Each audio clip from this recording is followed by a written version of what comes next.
إياك نعبد وإياك نستعين أشهد أن لا إله إلا الله وأشهد أن محمدا رسول الله اللهم صل وسلم وبارك على رسول الله سيدنا محمد وعلى آله وصحبه أجمعين رب اشرح لي صدري ويسر لي أمري واحلل عقدة من لساني يفقهوا قولي اللهم علمنا بما جهلنا وذكرنا بما نسينا وارزقنا فهما ثابتا. Jamaah yang kami muliakan dan senantiasa dirahmati Allah, dilindungi dan dijaga selalu Allah. Alhamdulillah, kita senantiasa bersyukur, berterima kasih kehadirat Allah atas segala nikmatnya. Hari ini tak terasa adalah hari yang ke-13 bulan Sya'ban. Jadi mudah-mudahan Allah memberikan kesehatan, kekuatan, umur panjang, terutama hidayah dan taufik. Amin. 2 pekan mungkin kita sudah masuk bulan Ramadan. Ya, jadi, terkait dengan itulah maka pengajian kita hari ini kita loncat membahas masalah Asrarus Shaum. Jadi kita langsung membaca kitab Asrar As-Shaumi, rahasia-rahasia puasa. Ya, karena ini juga bagian dari persiapan kita menyambut bulan Ramadan. Ya, walaupun mungkin apa yang kita sampaikan ini kita sudah tahu, tapi ya tidak ada salahnya untuk mengulang. Kalau kebaikan itu diulang-ulang itu bagus. Yang tidak boleh diulang itu adalah keburukan. Ya. Kata Imam Al-Ghazali dalam kitab Mau'izatul Mu'minin, Kitab Asrarus Shaumi. Jadi pembahasan tentang rahasia-rahasia puasa. A'zalallahu ala ibadihi al-minnata bima dafa'anhum kaidah syaitani ya wa khairu adzannihi id ja'ala as-sawma hisnan li awliyaihi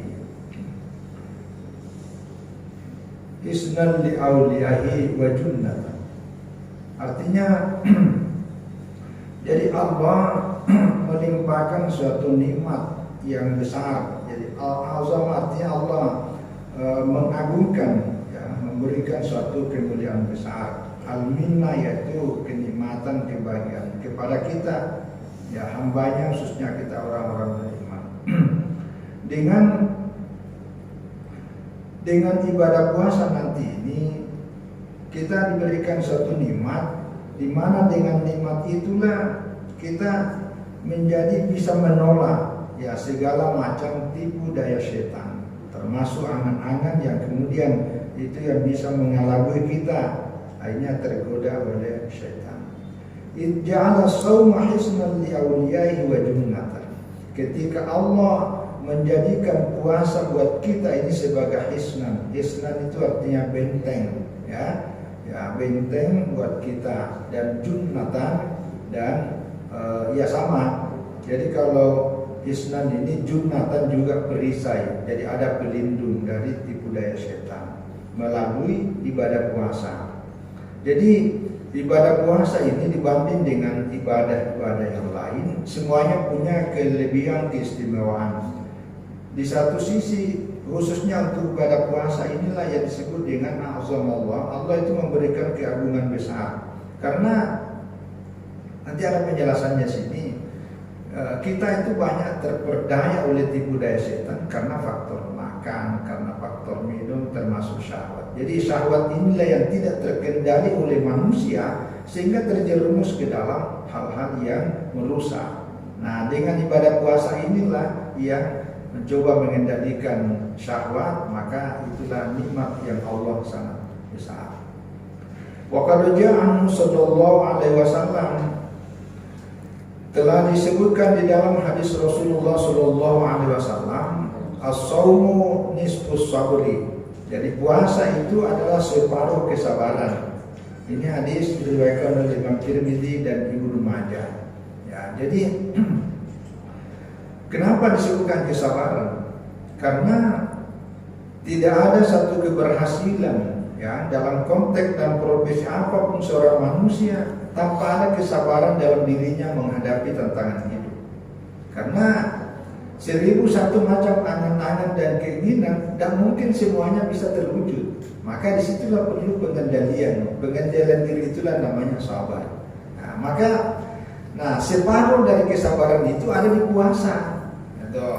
Jadi makanya kalau kita tidak puasa, maka ya itu tadi memperturutkan syahwat-syahwat kita. Nah, di dalam Al-Quran pada surat Az-Zumar ayat 10, Allah Subhanahu wa taala berfirman, "Innama yuwaffa as-sabiruna ajrahum bighairi hisabin." Jadi Allah akan menyempurnakan ya pahalanya bagi as-sabirun. Ya, as-sabir ini maksudnya orang-orang sabar bighairi hisabin. Nanti salah satu bentuk penyempurnaan nilai pahala yang Allah berikan kepada orang-orang sabar ini itu bighairi hisabin, tanpa ada hisab. Jadi tanpa perhitungan. Maksudnya begitu sangat besar. As-sabirun yang disebutkan di dalam ayat ini oleh para ulama menyebutkan adalah as-shaimun, yaitu orang yang berpuasa. Ya, karena orang yang berpuasa itulah wujud dari kesabaran. Jadi kalau orang tidak mau puasa, artinya orang itu tidak mau sabar. Ya, karena itu tadi kita menahan diri untuk tidak makan itu kesabaran yang luar biasa. Jadi ini landasan dari ayat dan hadis Rasulullah SAW. Maka jasa thawabus saumi qanun ya takdir wal hisab. Maksudnya dengan adanya ayat dan hadis ini yang menunjukkan bahwa pahala ibadah puasa itu melampaui dari seluruh peraturan dari seluruh perkiraan tentang cara menghitung dan menghitung menurut aturan-aturan yang ada. Artinya melampaui itu tidak ada batasannya. Itulah kelebihannya puasa, ya, karena memang tidak bisa diukur. Bahkan dalam hadis lain ini disebutkan bahwa diantara untuk mengetahui fadilah ibadah puasa itu disebutkan di hadis. Ini hadisnya riwayat Imam Bukhari, Muslim, dan banyak ulama ahli hadis yang berikan hadis ini. Walladzi nafsi biyadihi la khulufu famis shaimi atyabu 'indallah min rihil miski. Ini masyhur. Jadi kata Rasulullah SAW, demi Allah yang jiwaku berada dalam genggamannya, bahwa sungguh sangat benar-benar ya, bahwa mulut dari orang yang berpuasa itu jauh lebih harum, lebih wangi, lebih baik dibanding daripada minyak kesturi ya. Ini rihil miski pada zaman Nabi itulah minyak wangi yang paling favorit. Artinya saya tidak tahu merek-merek apa yang terbaru sekarang ya. Tapi zaman Nabi ini dia berikan contoh ya, bukan artinya itu betul. Artinya tidak ada lagi minyak wangi yang paling lebih daripada baunya bau mulutnya orang berpuasa. Ya, ini sebuah perumpamaan ya, tapi jangan dicoba-coba. Coba lihat mulutnya dong, bau nggak? Iya, bau sih itu lahiriahnya. Tapi nilainya, nah, jangan lihat bau yang secara lahiriahnya. Karena kita bicara ini kan rahasia, bicara rahasia. Jadi di dalam beragama ini sering saya sampaikan. Di dalam beragama itu banyak yang masuk akal dan boleh kita gunakan akal. Tetapi di dalam beragama jauh lebih banyak yang tidak pakai akal, tapi pakai hati. Nah, orang yang yakin dan percaya bahwa bau mulutnya orang berpuasa lebih mulia, lebih harum, lebih wangi dibanding daripada baunya minyak apapun di dunia yang terbaik, itu kita percaya karena menggunakan hati. Nah, itulah kelebihannya.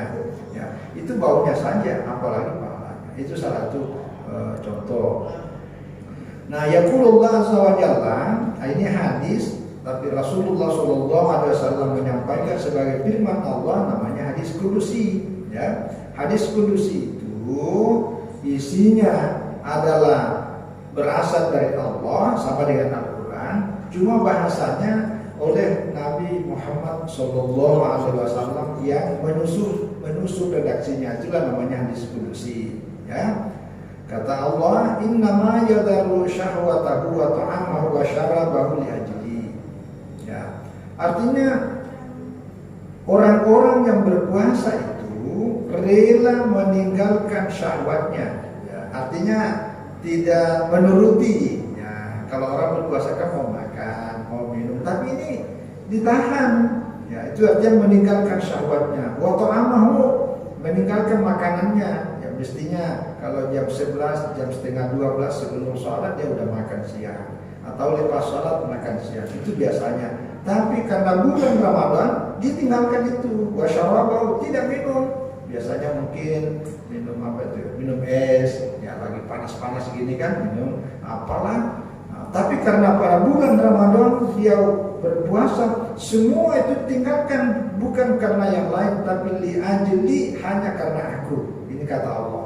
Nah, jadi itulah artinya kenapa Allah memberikan penghargaan yang sangat besar kepada hambanya orang beriman karena berpuasa, karena dia tinggalkan segala macam kenikmatan itu hanya untuk memenuhi lidah Allah. Ya, sama dengan kita. Kalau ada anak kita atau siapapun, murid, mahasiswa kita, apa yang kita sampaikan dia mangut, dia ikuti, kan enak tuh. Tapi coba kalau membangkang, enak kan? Disuruh ke sana dan tak mau, disuruh ke situ, pokoknya tak mau diatur, tak mau dikata apa-apa. Memangnya enak, nah, apalagi dicuekin. Nah, begitu juga ketika Allah menyuruh kita puasa, lalu kita rela berpuasa meninggalkan zona nyaman demi untuk mencapai ridha Allah, maka di situ Allah sangat senang, Allah sangat ridha. Ridha itu artinya gembira. Fasaumuli, puasa itu memang untukku, wa ana alladzi ajzi bihi, maka sayalah yang memberikan pahala terhadap orang yang berpuasa. Nah, ini juga kadang-kadang ini bahasa khusus, ya. Kan memangnya ada ibadah di dalam Islam yang bukan Allah memberinya pahala? Kan tidak, semua. Tapi kenapa dikatakan as-shaum li wa ana ajzi bihi? Kalau puasa itu memang khusus untukku dan aku yang memberikan puasa. Ini namanya kekhususan, menunjukkan bahwa betapa nilai keistimewaan, keutamaan ibadah puasa dibanding daripada ibadah-ibadah lainnya. Nah, artinya apa? Wa huwa ma'udun bi liqa'illahi ta'ala fi jazaa'i shaumihi. Ya, jadi artinya dengan ibadah puasa ini Allah akan menjanjikan, ya, untuk bisa bertemu dengan Allah nanti. Itulah bagian dari pahala ibadah puasa. Coba kalau tengok nilai pahala ibadah-ibadah yang lain, ada enggak yang Allah janjikan bahwa nanti kalau kamu melakukan gini kita akan bertemu di akhirat kelak? Itu enggak ada. Tapi puasa ada. Nah, itu kelebihannya. Ya. Paling kalau sholat, aqimis sholata li dzikri, ya. Kalau yang lain-lainnya apa ya? Tapi kalau ini salah satu nilai puasa itu, kamu nanti bisa ketemu dengan Allah. Ya, tentu ketemu dalam pengertian sesuai dengan kesempurnaan Allah, ya. Dan tidak ada nikmat yang tertinggi selain daripada itu. Inilah yang selalu didambakan para ulama tasawuf, ya, ulama tasawuf. Ya. Apa bunyi hadisnya? Kata Rasulullah sallallahu alaihi wasallam, "Lis-shaimi farhatani." Bagi orang yang berpuasa ada dua kegembiraan yang didapatnya. Pertama, farhatun inda fitrihi, kegembiraan pada waktu berbuka, wa farhatun inda liqa'i rabbih, dan kegembiraan pada waktu bertemu dengan Tuhannya. Ya, inda fitri di sini kalau yang saya pahami, ya, ada dua pengertian. Pertama, pada waktu berbuka itu yang selama ini memang salah satu maknanya, ya pada saat kita lepas buka itu, begitu masuk waktu sholat maghrib, nah itu kita buka, situlah kita gembira. Ya, kenapa? Karena ya selesai, sudah terpenuhi satu hari nilai puasa kita tuntas. Wah, itu luar biasa, kesyukuran, terima kasih. Karena puasa ini kan mulai terbitnya fajar sampai pada terbenam matahari, itu berapa jam, butuh waktu lama. Beda dengan sholat itu kan cuma 5 menit, ya. Ibadah-ibadah yang lain pun juga Makanya kalau tengok di Al-Quran, yang saya perhatikan itu ya, yang saya perhatikan di Al-Quran itu yang menggunakan kata atimmu, pertama haji, atimul hajja wal umrata lillahi, sempurnakan haji dan umrah karena Allah. Lalu yang kedua ini atimmus syiyama ilal laili, sempurnakan puasa sampai masuk waktu malam. Nah, tapi kalau ibadah dan kewajiban yang lain, misalnya sholat, aqimis sholah, itu. Yang kedua fal yusalli, nah, itu perintahnya. Itu. Lalu aqimis sholata lidzikri. Nah, lalu kalau puasa kutiba alaikumus syiyam. Itu. Tapi kalau di ayat ini di surah Al-Baqarah juga 187, karena itu jadi ayat puasa itu 183 sampai 187 itu satu paket, itu paket. Cuma kata kunci sebenarnya selain daripada kutiba status wajibnya, yang kedua tatakun, tujuannya kita puasa supaya bertakwa. Nah, pada prosedur teknisnya berpuasa itu dijelaskan pada ayat 187. Itu ya, wa kulu washrabu hatta yatabayyana lakumul khaytul abyadu minal khaytil aswadi minal fajri. Ini perintah bangun makan sahur. Jadi makan dan minumlah sampai terbit fajar. Maka disitulah kita berniat. Jadi niatnya itu ketika masuk terbit fajar, disitulah kita berniat. Ya, walaupun secara hukum kalau sudah waktu malam kita boleh berniat, ya kita boleh berniat. Tapi mulainya puasa itu ketika mau terbit fajar. Ya. Jadi kalau masuk malam itu boleh berniat, ya. Walaupun kan niat itu sebenarnya kasdu. Jadi mulai kita memasang kesengajaan, ya. Maksud kita beribadah bersamaan dengan pelaksanaan ibadah itu. Misalnya kalau kita sholat nih. Kalau kita sholat kan niatnya itu pada waktu takbiratul ihram, Allahu Akbar, nah gitu. Nah kalau puasa, ya tapi karena waktunya panjang, maka itu boleh, ya boleh kita mulai malam sudah. Tapi kalau misalnya bangun sahur, nah diulangi itu boleh juga, ya boleh. Nah itulah perintahnya. Lalu sambungannya ayat itu minal fajr, ya baru kalimatnya tsumma timmus syiyama ilal lail, kemudian sempurnakan puasa sampai masuk waktu malam. Kenapa perlu kata sempurna? Karena itu tadi, karena waktunya relatif panjang, bisa saja ada hal-hal yang sejak terbit fajar, subuh sampai duhur, siang, asar dan seterusnya, kan bisa kemungkinan terjadi, itu tidak sempurna puasa kita. Sama dengan haji itu panjang. Kalau misalnya kita mikat dari Bir Ali itu, Bir Ali, misalnya kalau berangkat dari Mekah, dari Bir Ali mikatnya, dari Bir Ali masuk kota Mekah untuk melaksanakan tawaf, itu waktunya lumayan panjang, yang 470 km. Nanti kalau sudah di Ka'bah, tawaf 7 kali itu, pindah lagi ke Sa'i, jaraknya ada berapa meter itu, Sa'i. Nanti dari Sa'i ini 7 kali. 7 kali itu dalam saya pernah hitung itu dari Sa'i ke Safa itu 400 berapa meter ya, sama dengan jembatan Kapuas ini. Jadi kalau 7 kali itu hampir 4 kilo tuh jalannya. Nah orang kalau tidak siap betul sampai ngos-ngosan bisa berhenti, ya tidak tuntas. Nah, itu maka perlu sempurnakan sampai nanti haji datang ke wukuf di Arafah. Jadi nah ini tempat-tempatnya antara satu dengan lain cukup jauh sehingga membutuhkan betul-betul kesiapan mental dan spiritual. Nah begitu juga puasa. Nah jadi persiapan puasa bukan sekedar mempersiapkan materi, tapi mempersiapkan lahir dan batin, terutama kesiapan ya mental spiritualitas kita. Nah itulah. Jadi sekali lagi ada 2 kegembiraan ya. Pertama pada waktu buka. Nah yang kedua bukan dimaksud itu pada waktu Idul Fitri, karena disitulah betul-betul kita buka. Nah tapi itu kegembiraan kita di dunia. Ada kegembiraan yang ini tidak bisa dibahasakan, yaitu ketika bertemu dengan Allah. Inilah yang kalau orang tasawuf inilah yang dicari, karena ini yang tidak ada lagi kenikmatan yang paling tinggi dari itu, ya. Karena itulah puncak dan itu bisa diraih melalui dengan ibadah puasa. Nah itu satu kelebihannya. Wakilah ya fi qauli ta'ala fala ta'lam nafsun ma khufiya lahum min qurrati a'yunin jazaa bima kanu ya'malun. Ya. Maka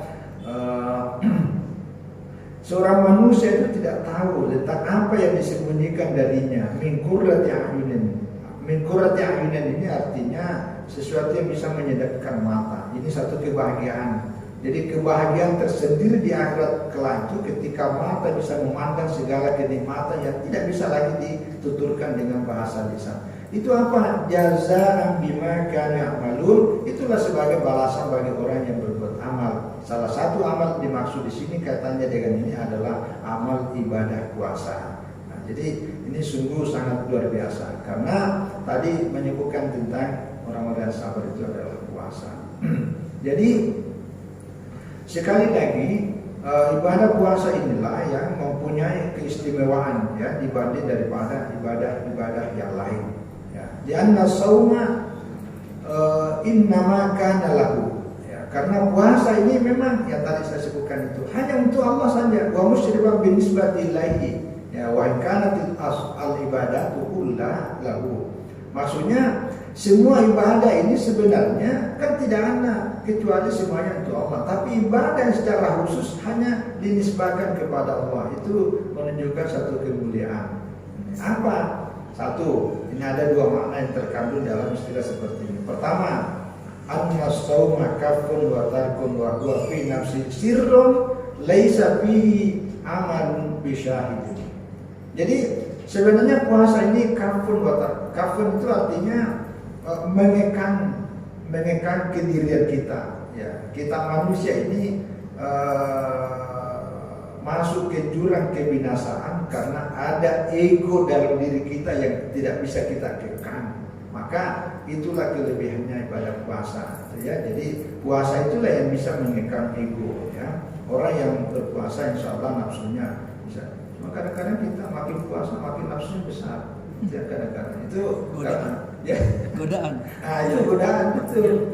Ya, bisa karena faktornya salah satunya kalau penjelasan para ulama karena memang yang berpuasa belum sepenuhnya pada hati.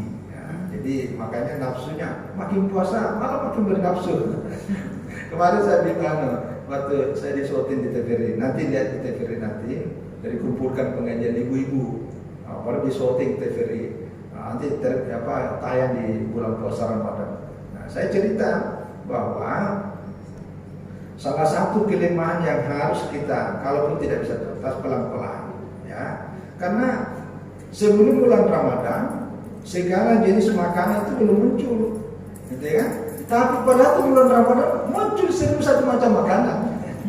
Kan terbalik. Kalau bicara konteks tasawuf seperti ilmu ini kan justru pada bulan Ramadan, di luar Ramadan 1.001 macam jenis kue-kue dan makanan itu ada. Dan begitu bulan Ramadan mestinya berkurang karena kita sudah tidak terlalu banyak melayani nafsu makan. Tapi kalau kita ini terbalik.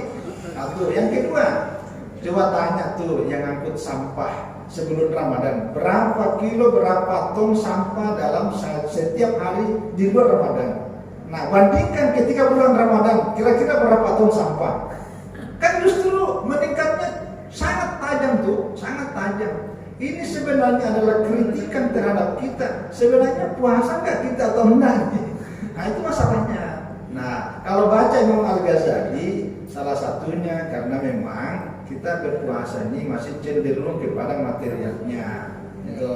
Padahal kalau hati ini, ya hati inilah sebenarnya yang mau dipuaskan. Ya, tapi ya namanya berproses, kita bertahap. Ya, saya membaca juga kitab ini dalam rangka itu juga supaya kita membiasakan diri. Ya, bahwa itu juga tidak bisa kita abai. Jangan salahnya. Saya sengaja ceramah itu karena pas di depan ibu-ibu. Yang banyak berperan itu kan ibu-ibu. Tapi bapak-bapak juga ada, karena yang ngasih duit itu belanja kan bapaknya.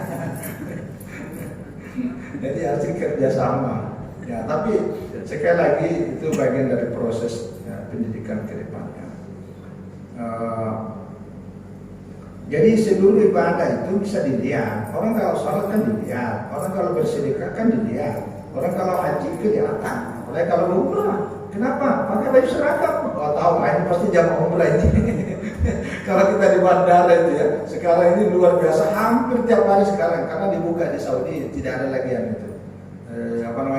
karantina, nggak ada karantina, nggak ada PCR, jadi sekarang mau berudak kan 2 tahun tertahan tuh rindu kepada Baitullah, rindu ziarah makam Rasulullah SAW.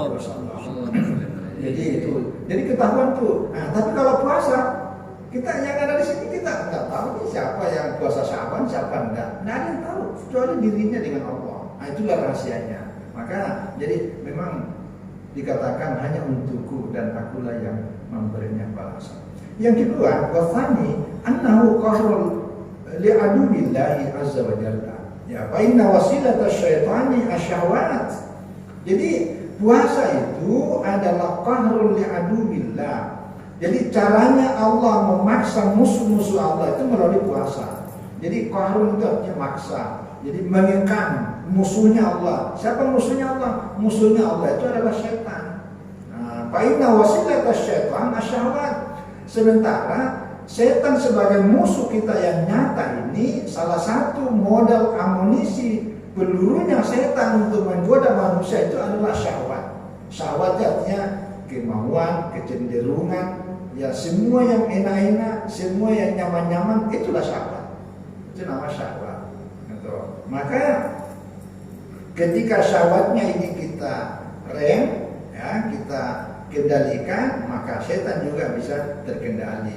Wa innama tuqawwi ya bil akli wasyurbi. Jadi setan itu bisa justru lebih dikuatkan ketika kita selalu syahwat makan dan minum itu yang kuat. Jadi ketika kita makan dan minum terus, apalagi berlebih-lebihan, tidak mau puasa dan seterusnya, maka membuat amunisi dan peluru setan makin subur. Nah itu makanya itulah rahasianya kenapa puasa merupakan rahasia ya di sisi Allah, disebut sebagai hanya untukku. Nah, termasuk wafiqamnya adubillahi nasratullahi subhanahu. Jadi karena setan ini merupakan musuh Allah dan tidak ada yang bisa mengekangnya musuh Allah itu kecuali atas bantuan Allah. Wa nasrullahi ta'ala mawqufun ala an-nusrati lahu. Nah ini. Nah, jadi maksudnya gini. Jadi kita beribadah ini ya termasuk khususnya puasa ya. Yang tujuan utamanya itu kan untuk mengendalikan setan. Itu usaha. Tetapi hakikatnya tidak ada manusia yang punya kemampuan untuk melakukan ibadah sehebat-hebatnya sampai bisa mengendalikan puasa tanpa bantuan dari Allah. Itu kata kunci. Maka itu sebabnya jangan pernah lupa Allahumma a'inni ala dzikrika. Ya Allah, bantulah aku supaya selalu bisa ingat kepadamu. Ya, wa syukrika, bantu aku supaya saya bisa mensyukuri nikmat-Mu ya Allah. Ya wa husni ibadatika, bantu aku ya Allah supaya saya bisa selalu memperbaiki ibadahku kepadamu. Tidak ada orang yang bisa ingat kepada Allah, tidak ada yang bisa menggerakkan hati seseorang ini kecuali Allah. Tidak ada yang bisa membuat hatinya mau tahu bersyukur terhadap nikmat Allah kecuali Allah. Itu apalagi memperbaiki yang namanya ibadah ini. Jangan pernah sombong merasa ibadahnya sempurna, jangan. Ya, tapi ibadah kita ini kalau bukan dengan kekuatan dan rahmat Allah itu tidak bisa diterima. Gitu. Karena apalagi namanya kesempurnaan. Coba bayangkan kalau kita tidak sholat, kan tidak diingat apa-apa tuh. Tapi begitu Allahu Akbar, datang semua. Sekarang nah, coba kalau pakai ukuran tasawuf. Kalau pakai ukuran tasawuf bahwa khusyuk adalah rukun salat, itu langsung dicoret. Coret dadak. Tapi karena rahmat Allah, inilah. Nah, itu yang disebut husni ibadatika. Makanya itu gini, ada doa. Saya dulu waktu di kampung diajari kakek dan guru saya pakai bahasa daerah. Ternyata setelah saya besar baru saya tahu ini doanya. Itu wa tammim taksirona ya Allah. Itu bahasa Arabnya. Artinya ya Allah sempurnakanlah seluruh kekurangan dalam ibadahku kepadamu ya Allah. Gitu. Jadi itu kan yang sempurna itu kan ada.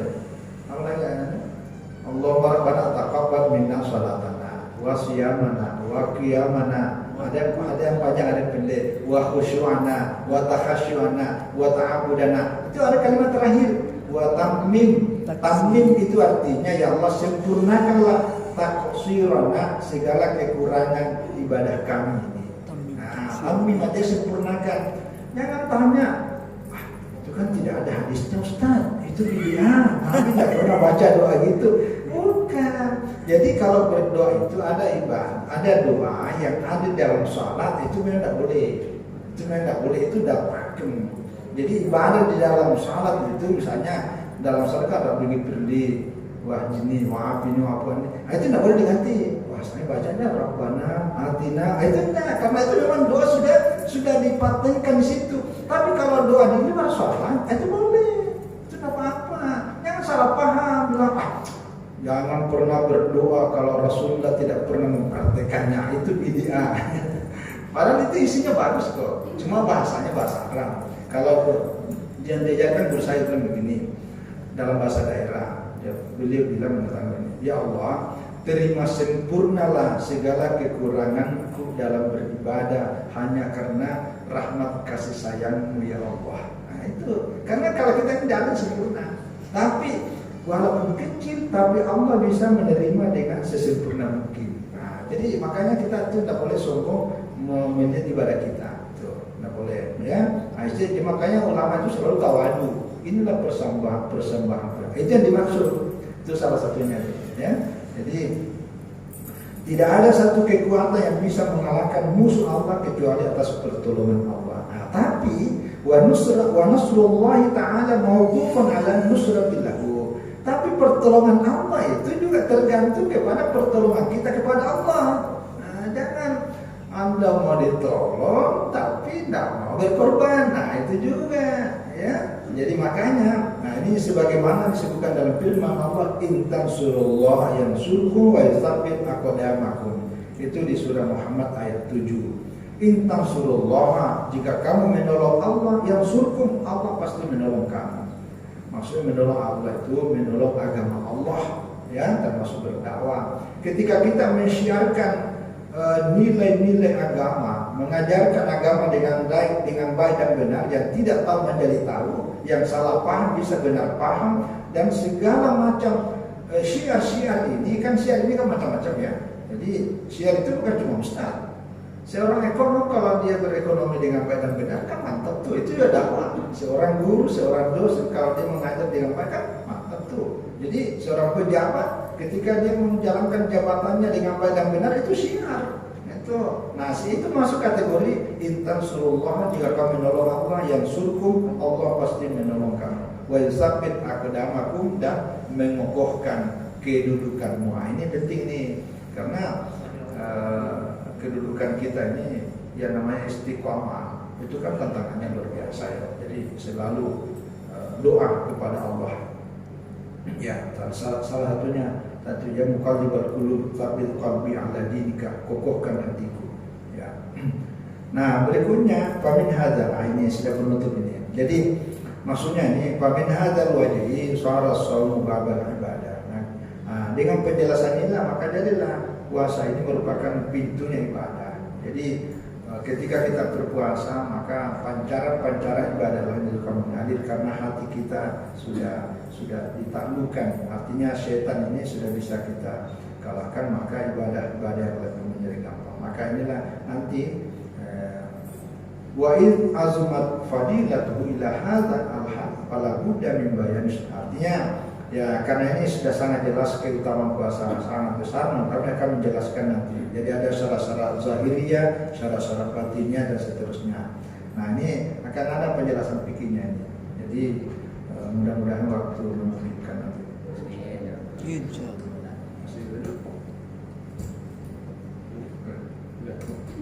Karena ini nanti syarat-syaratnya dan seterusnya. Alhamdulillah, insyaallah terima jazakumullah khairan jazak Ustaz Dr. Haji telah memberikan pencerahannya pada hari ini. Untuk sesi kedua itu kita buka pertanyaan. Bagi yang ingin bertanya dipersilakan. Masalah lain misalnya? Ya, kan kita bincang aja. Ya, bincang-bincang. Assalamualaikum warahmatullahi wabarakatuh. Salat berdua. Ya. Saya imam. Makmum. Itu kalau Islam ahli sunnah wal jamaah yang guru saya ngajarkan tuh mundur dikit. Saya pernah bermakmum dengan orang yang mengaku salaf, Pak. Saya ditarik harus sejajar gitu, Pak Ustaz. Seperti apa yang sebenarnya? Iya, terima kasih banyak. Ya, jadi memang imam dengan makmum, ya salah satu membedakan antara imam dengan makmum adalah posisi. Nah, jadi kalau sejajar, di mana bedanya ya? Apalagi sholat duhur kan tidak bunyi. Nah, jadi memang pertama yang saya tahu ini, ya memang makmum itu harus berada di depan. Jadi maksudnya di depan, dia lebih maju posisinya dibanding daripada makmum. Itu satu. Yang kedua, yang saya tahu itu salah satu ukurannya itu ini apa namanya? Tumit. Ya. Jadi kan kaki kita ini kan ada yang pendek, ada yang panjang. Jadi ukuran itu bukan ukuran depannya, tapi yang diukur itu di belakangnya. Maka dia harus mundur. Jadi makmum dia berada pada posisi di belakang dari imamnya. Itu satu. Kedua. Terus yang ketiga itu dari kanan apa dari kiri juga. Nah itu juga diatur. Ini bagian dari adab ya, adab. Jadi yang saya tahu itu memang dari kanan. Itu yang paling afdal. Jadi dulu ada riwayatnya Ibnu Abbas dengan Rasulullah SAW. Dulu Ibnu Abbas ini kan masih kecil, ya masih kecil. Jadi biasa menginap di rumah Rasulullah SAW.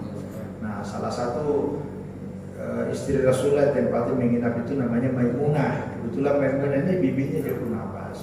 Itu Maimunah istri Rasulullah yang ke-13 dan terakhir. Nah, tengok malam yang saya dengar, yang saya pernah baca itu Nabi lagi sholat, datang Ibnu Abbas. Tapi mengambil posisi yang kiri. Nabi diginikan, digeser. Nah, inilah yang kemudian ada beberapa ulama yang para ulama menunjukkan bahwa Rasulullah itu menggeser dalam pengertian bahwa inilah tempat yang paling afdal, sebelah kanan. Ini kan berdua kan, sebelah kanan dulu. Nah, tapi dalam posisi yang di bawah di di belakang gitu. Kenapa kanan? Karena kalau kita sholat itu kan rahmat Allah turunkan. Yang pertama dikenal itu imam. Itu imam sini nih. Nah, jadi kita imam itu rahmat Allah turun sini. Nah, setelah imam itu pindah ke yang ke kanannya. Tuh, ke kanan baru ke ini lagi, ke kanan baru ke ini lagi. Maka yang paling bagus tuh kalau tapi jangan juga tidak mau ke situ. Kenapa Ustaz benar kanan terus? Karena selalu semakan kanan, karena malaikat mendahulukan, tapi dapat juga, dapat. Ya. Ini hanya keutamaan, ya. Jadi makruh hukumnya, kan yang disebut yang makruh itu adalah amalan yang bertentangan dengan sunnah, itu namanya makruh, tapi tidak mengurangi keabsahan. Cuma yang dikurangi nilai kesempurnaannya. Nah, jadi kalau ambil kiri itu kurang. Makanya sebenarnya jarak itu kan hanya tadi itu menambah keutamaan. Tapi jangan juga berpapasan, karena kalau berpapasan nanti posisi makmum dengan imam susah dibedakan. Padahal salah satu pembedanya kan posisi. Itu. Jadi selain bacaan, ya kalau bacaan saya keras kan ketahuan ini imamnya. Tapi apalagi kalau dulu rasa kan tidak ketahuan. Ya itu. Tapi yang kedua jangan pula diperhatikan. Nah, kan biasa tuh ada yang karena buru-buru, apalagi kalau ada orang di sini kan tidak bisa ambil kiri, langsung diginikan. Nanti yang diginikan, ada apa nih? Nah, nanti kira ada imamnya kok main silat-silatan, aliran baru lagi. Padahal bukan. Tapi kalau orang mengerti dia bisa pindah. Cuma gini, kalau kita posisi pindah sebentar lagi dalam sholat, itu langkahnya betul-betul harus hati-hati. Jangan melangkah seperti main bola, jadi main melangkah cepat gitu. Karena dalam hukum fikih itu ada gerakan batasan. Misalnya gini, gerakan yang bisa ditolerir itu adalah gerakan yang tidak lebih dari 3 langkah berturut-turut. Nah, jadi kalau lebih berturut-turut, misalnya gini, Kan misalnya gini ya, kita kan datang nih, imam lagi sholat rakaat terakhir, lalu kita dari pintu sana. Nah kalau kita berjalan, apalagi mujahidin kan jauh tuh. Kalau kita tidak takbir di situ, nah ini putus karena dia ketinggalan karena kan jauh. Nah, boleh kita takbir Allahu Akbar baru melangkah. Itu melangkah supaya bisa merapat dengan barisan. Jadi kita sudah bergabung di dalam salat ketika imamnya sudah membaca. Itu. Tetapi itu kalau sudah terakhir karena itu kan darurat. Nah, karena kalau jalan ke sana begitu menyampaikan Assalamualaikum, Assalamualaikum kan tidak sampai. Nah, boleh bertakbir jalan jauh.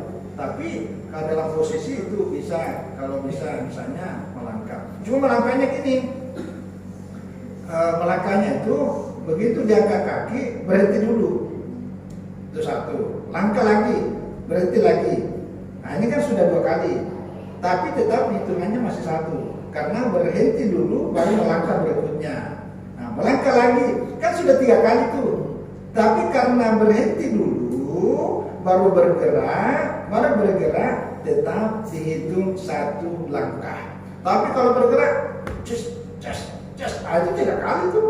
Nah itu hati-hati begitu tuh, bisa batal sholat kita. Karena ada gerakan di dalam sholat yang boleh ditolerir dan ada gerakan sholat yang tidak ditolerir. Nah ini penjelasan ulama fikih.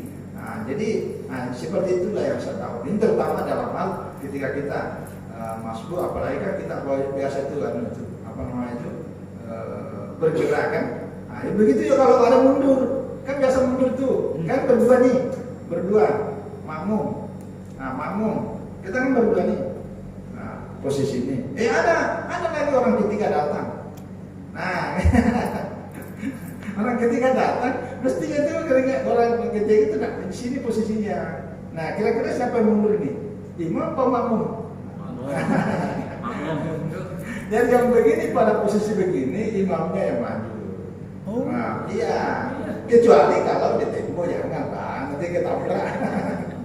Nah begitu imamnya maju gini, nah ini merapat. Jadi sholat berjamaah ini luar biasa aturannya dalam agama.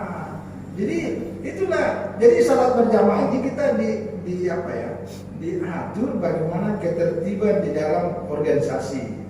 Ini persoalan ketertiban. Jadi ada aturannya, itu satu. Tapi kalau jangan pula maju dipaksa, kalau nanti biasa yang mundur. Nah ini mundur, itu tadi mundurnya yang saya bilang. Kalau mau mundur jangan melangkah tak ada batas. Jadi mundurlah, tapi berhenti dulu. Nah baru angkat lagi kaki. Nah berarti baru angkat lagi, itu tetap dihitung 1. Walaupun 5 kali melangkah ke sana, tapi karena berhenti, baru bergerak lagi, berhenti, lewat sedikit, baru bergerak lagi, tetap dihitung 1. Tapi kalau gini, cus, wah itu batal sholat. Ini mohon maaf. Jadi itulah saya kira. Memang kadang-kadang begini kalau jarang terjadi ya, jarang terjadi. Saya kira itu Allah a'lam bishawab. Terima kasih Ustaz Dr. Wajidi yang telah memberikan penjelasan dan pencerahannya mengenai rahasia-rahasia puasa dan soal berjamaah tadi sedikit. Semoga dengan program di sini Allah beri kekuatan kepada kita untuk niat amal sampaikan. Jamaah Masjid Al-Khalifah yang dirahmati Allah SWT, izin menyampaikan informasi bahwa di Masjid Al-Khalifah ada sebuah program namanya Sahabat Berbagi Berkah. Alhamdulillah berkat pertolongan Allah SWT, Sahabat Berbagi Berkah menerima infak dan program wakaf dari sahabat semua yang membersamai kegiatan ini untuk membantu saudara muslim dan mu'alaf pedalaman dalam perjuangan dakwah saat ini sedang membangun masjid dan pondok tahfiz. Alhamdulillah sudah kita salurkan bantuan yang terkumpul dari sahabat semua sejumlah 10 juta rupiah pada bulan Januari dan 10 juta rupiah pada bulan Februari. Saat ini infak dan program wakaf Sahabat Bagi Berkah pada tanggal 16 Maret tahun 2022 yang terkumpul dari semuanya sementara ini berjumlah 9.670.000 rupiah.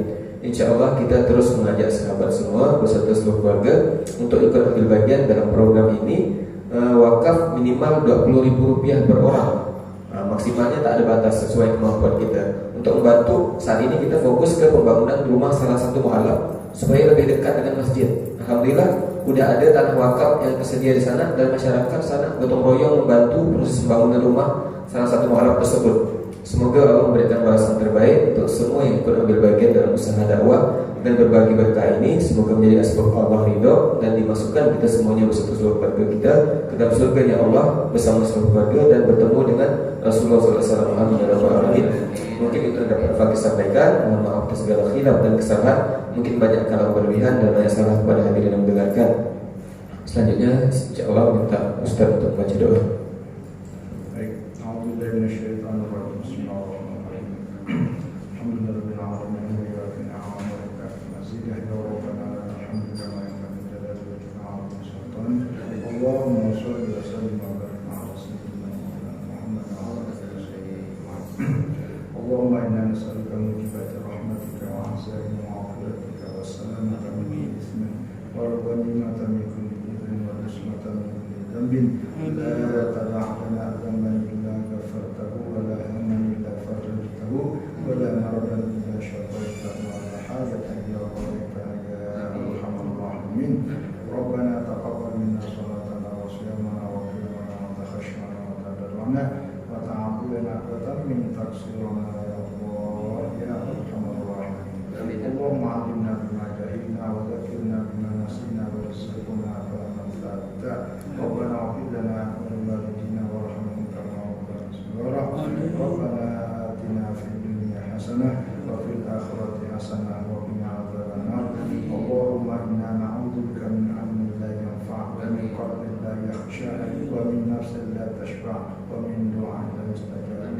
Rabbana taqabbal minna innaka antas samiul 'alim wa tub 'alaina innaka antat tawwabur rahim. Wa sallallahu 'ala sayyidina wa maulana Muhammad wa 'ala alihi wa sahbihi wasallam.